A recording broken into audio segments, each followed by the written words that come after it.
Le seul Zaïrois à avoir dirigé sous le régime Mobutu les trois pouvoirs traditionnels de l'État. Le pouvoir judiciaire, l'exécutif et le législatif. Conseiller au collège juridique et administratif du cabinet du président Mobutu, procureur général près de la cour d'appel de Léopoldville, procureur général de la République, ambassadeur extraordinaire et plénipotentiaire auprès de 3 monarchies constitutionnelles du Benelux, premier commissaire d'État aux affaires étrangères et à la coopération internationale, premier président de la Cour des comptes, premier commissaire d'État, premier ministre de la transition démocratique, le seul Zaïrois à avoir assumé les fonctions de premier ministre du Zaïre dans 3 mandats distincts. Il a été le président du Sénat de la République démocratique du Congo. Au total, plus de 50 ans de commandement des hommes et des institutions du Congo. Je vous invite à suivre, mesdames et messieurs, l'incroyable histoire de Léon Kengo Wadondo.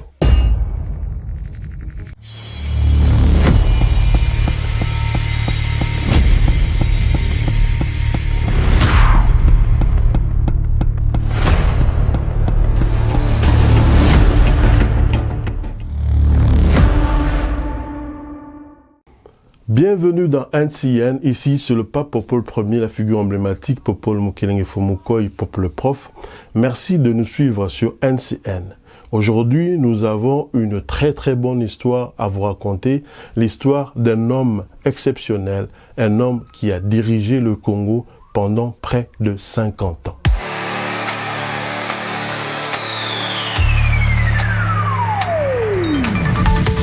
News Congo Network.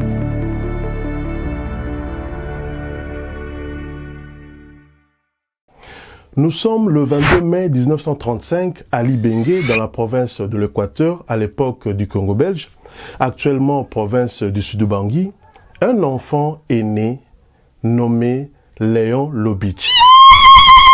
De père juif belge d'origine polonaise, Léon Lubitsch qui ensuite changera de nom en Kengo Wadondo en 1971 lors de la campagne Recours à l'authenticité qu'a initié le président Mobutu, à l'époque président du Zaïre.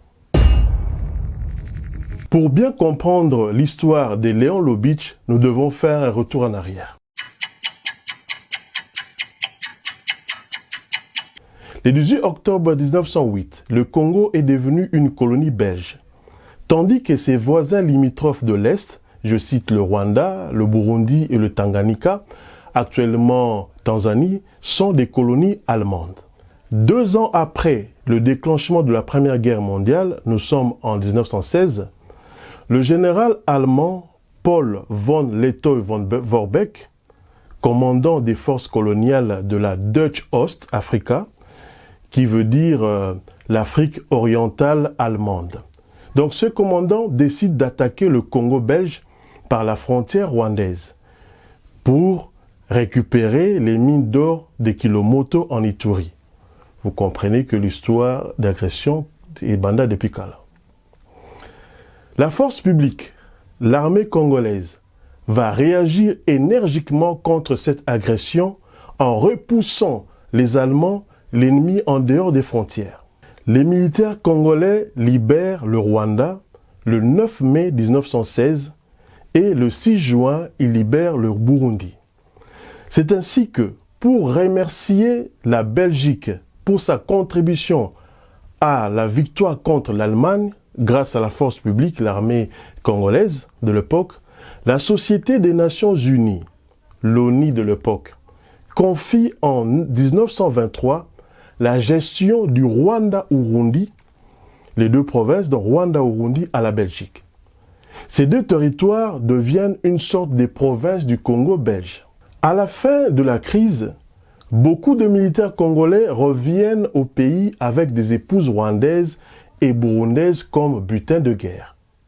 C'est ainsi que, par exemple, le sergent congolais Edouard Kengo Lomboli, de la tribu Mwandi, originaire du territoire de Mobaïmbongo, dans le secteur de Kotakoli, du groupement Dondo, retenez Dondo, va ramener au Congo une très belle Rwandaise et va l'épouser. Cette Rwandaise s'appelle Hilda Assimini.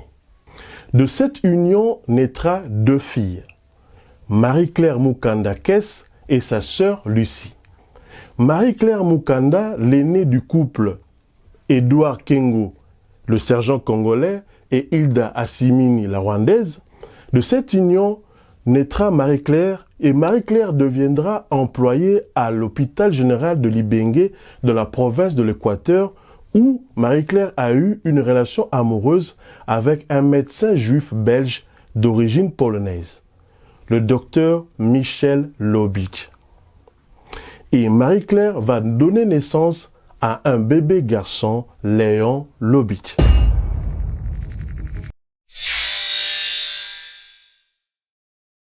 Léon Lobich a suivi ses études primaires et secondaires à Libenge, puis à Coquelatville au groupe scolaire de Mbandaka de 1941 à 1958. C'est là où il fera la connaissance d'un jeune Joseph Désiré Mobutu. Les chemins de ces 2 jeunes hommes se séparent en 1949 lorsque Joseph Désiré Mobutu est enrôlé de force dans l'armée coloniale. En 1967, Léon décroche un diplôme de doctorat, puis une licence spéciale en droit des espaces maritimes et aériens à l'Université libre de Bruxelles.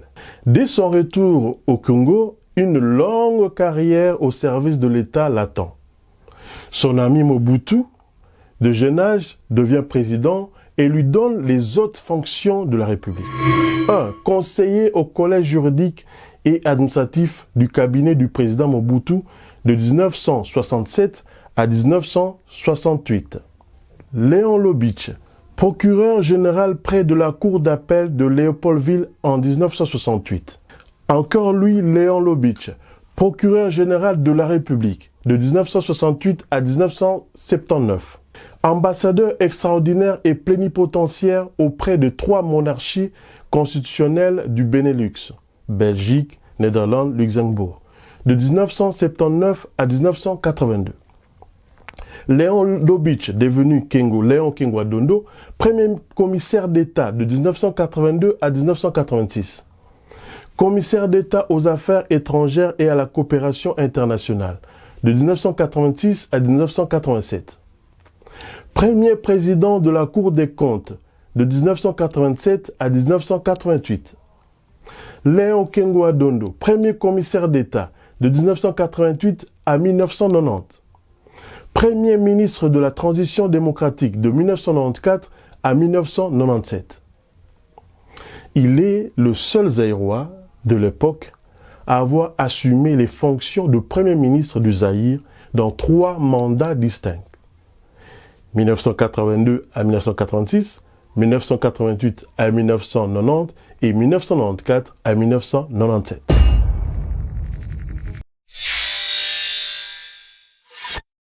Joseph Désiré Mobutu était un grand fan de Franco. Franco, pour ceux qui ne connaissent pas, j'en doute, est un artiste musicien, auteur, compositeur, chanteur, guitariste de talent, fondateur en 1956 avec Oscar Kachama de l'orchestre OK Jazz. OK Jazz qui deviendra une véritable école de la rumba congolaise. Nous sommes en 1978. Le procureur général de la République, Kengo Adondo, reçoit la visite impromptue du général Tukuzu, chef de la sécurité militaire de la ville de Kinshasa. Cet officier supérieur est dans tous ses états. Il est en colère et il interpelle le procureur général de la République, Kengo Adondo, pour lui dire qui est Luambo Makiadi dans ce pays. Il se permet de faire n'importe quoi en toute impunité, il n'est jamais inquiété. Le procureur général de la République, Kengo Adondo, invite le général Tukuzu à se calmer et à lui expliquer le problème. Tukuzu lui explique alors que depuis plusieurs jours, Luambo chante des chansons obscènes et des insanités en public dans son bar, le 1, 2, 3, qui s'est situé à l'époque dans la commune de Kasavubu, tout près de Stade de Martyrs. Le procureur général Kengo lui demande s'il a des éléments sonores, des preuves, des enregistrements de ses chansons. Le général Tukuzu lui répond qu'il n'en avait pas, mais que tout Kinshasa était au courant. Kengo remercie le général Tukuzu en lui promettant de mener des investigations.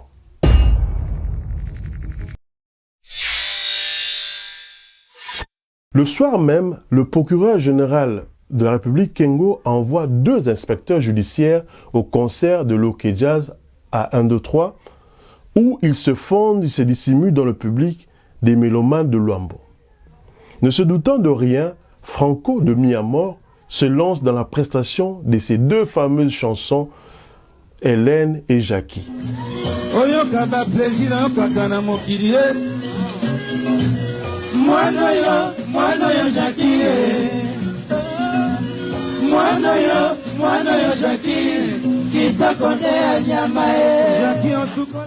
Devant un public étonnamment enthousiaste, les 2 inspecteurs judiciaires ont tout le temps nécessaire d'enregistrer toutes les insanités à caractère pornographique que chantait Luambo Makiadi. Le lendemain matin, les inspecteurs font rapport au procureur général de la République, Kengo Adondo donc, et lui font écouter les enregistrements en question. Choqué par ces paroles obscènes, Kengo signe sur le champ un mandat d'arrêt pour outrage aux bonnes mœurs contre Luambo Makiadi, l'ami de Mobutu, et certains de ses musiciens, parmi lesquels je vais citer Josky Kiambukuta, Lutumba Simaro. Jugés sous la procédure de flagrance, Luambo et ses compères, ses musiciens, sont condamnés à une année de prison ferme et transférés illico presto à la prison de Makala. Les 2 chansons, Hélène et Jackie, sont interdites d'exécution et de diffusion publique. Dès son retour de voyage, le président Mobutu, très en colère contre le procureur général Kengo Adondo, il interpelle Kengo. Comment vous osez cela? Comment avez-vous eu le culot d'arrêter et de faire condamner Franco sans même en parler? Parce que Franco était ami à Mobutu. Kengo explique alors au président la flagrance du délit. Certains spectateurs sortaient du concert, médusés, les plaintes des voisins, etc. Il se devait de tout faire pour arrêter ces obscénités et ce scandale public. Kengo qui dit « J'ai donc agi en conséquence, suite à un président », conclut-il.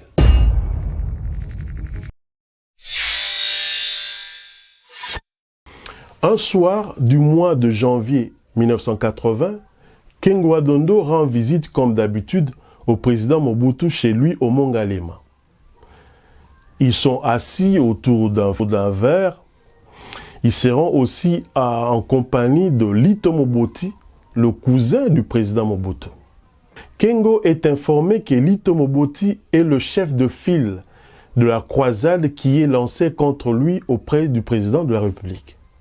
Au détour d'une conversation, le chef de l'État informe Kengo qu'il a décidé de mettre un terme à ses fonctions de procureur général de la République.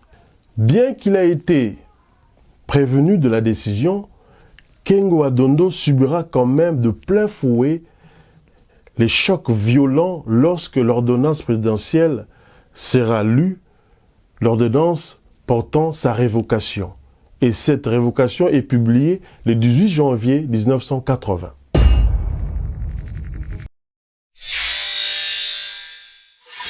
Franco, qui, opportuniste, sort une chanson intitulée « Tailleur », Mokolo Tonga, Abotoli Tonga, Rotonga Lanini, dans laquelle la chanson, il se réjouit de la déchéance de Kengo.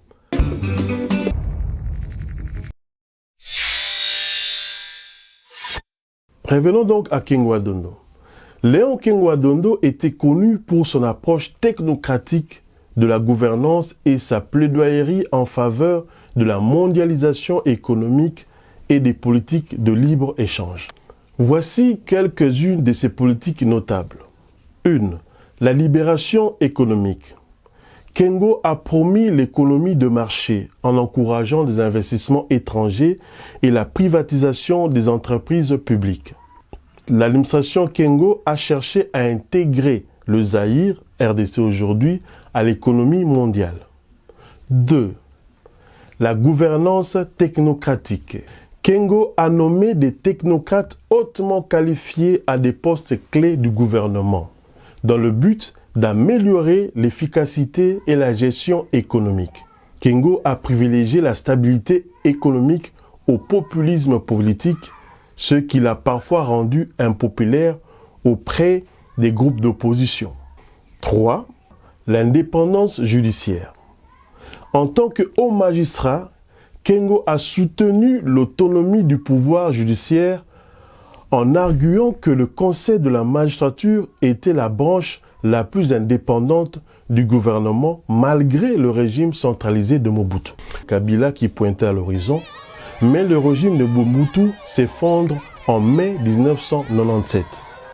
Mobutu s'est enfoui et Kabila, Laurent Désiré, a pris le pouvoir, marquant la fin de la domination politique de Kengo.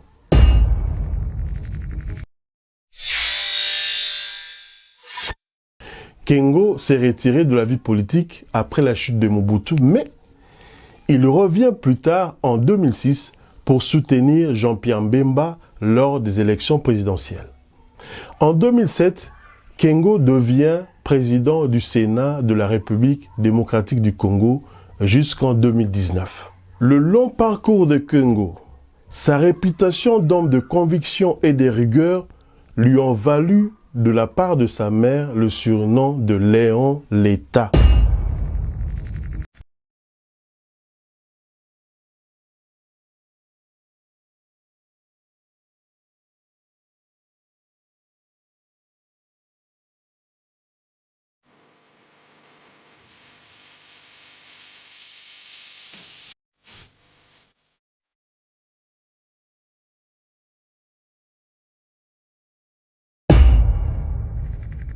Merci de nous avoir suivis sur NCN News Congo Network. News Congo Network, c'est votre nouvelle chaîne de télévision YouTube sur qui vous pouvez compter. NCN, une oreille à votre écoute. NCN, votre troisième œil. Nous sommes là pour vous écouter et vous faire voir ce dont vous avez besoin.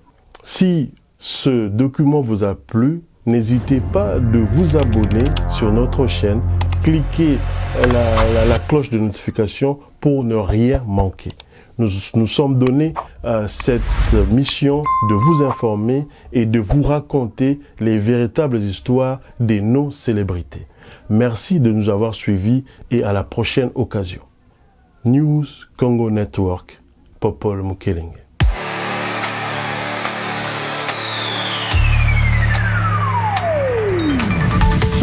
News Congo Network